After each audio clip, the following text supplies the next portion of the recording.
In this video, I will present two computational solutions of problem 4 from the 2020 virtual EGMO. The problem states, a permutation of integers 1 to m is called fresh if there exists no positive integer k smaller than m, such that the first k numbers in the permutation are 1 to k in some order. Let fm be the number of fresh permutations of integers 1 to m. Prove that fn is greater than equal to n fn minus 1 for all n greater than equal to 3. For example, if m is 4, then the permutation 3142 is fresh, whereas the permutation 2314 is not.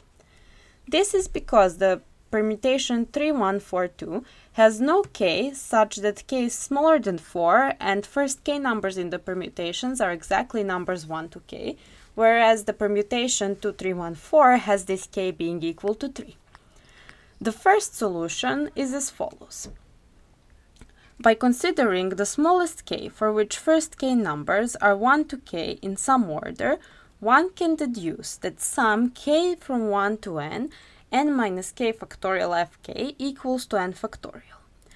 This is because number of all permutations is n factorial, but we can also count all permutations by considering for each k permutations which have first k elements being a fresh permutation of 1 to k and other n minus k elements in any order. Then we can do the following calculations by replacing this formula for n minus 2 and n minus 1 as follows.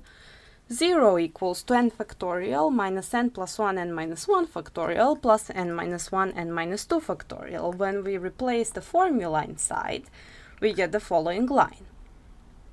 Now from this line we can simplify it to fn minus n fn minus 1 plus this sum, in which this long bracket actually just equals to k times k plus 2 minus n, which is always smaller than equal to 0 because we are summing with k being from 1 to n minus 2. And therefore we get that this is smaller than equal to fn minus n fn minus 1, which is actually what we need to prove, and therefore we complete the proof. Now the second approach is as follows. We want to obtain fresh permutations of 1 to n by inserting n into any permutation of 1 to n minus 1.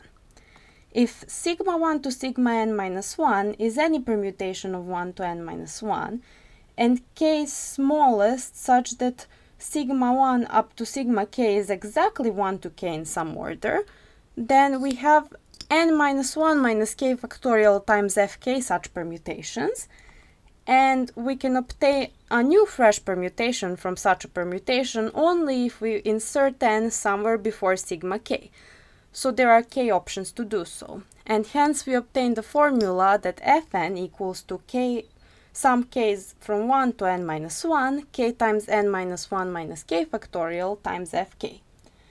This is because in the previous construction we've constructed all fresh permutations of length n, and we constructed each permutation exactly once. Now we can manipulate the following formula into proving our statement. So fn equals to sum k's 1 to n minus 1, kn minus 1 minus k factorial times fk, and this is equal to n minus 1 times fn minus 1 plus this sum, which looks very similar to the sum for fn minus 1, and in fact it clearly dominates it, and therefore we have that this is greater than equal to n fn minus 1. And this completes the proof.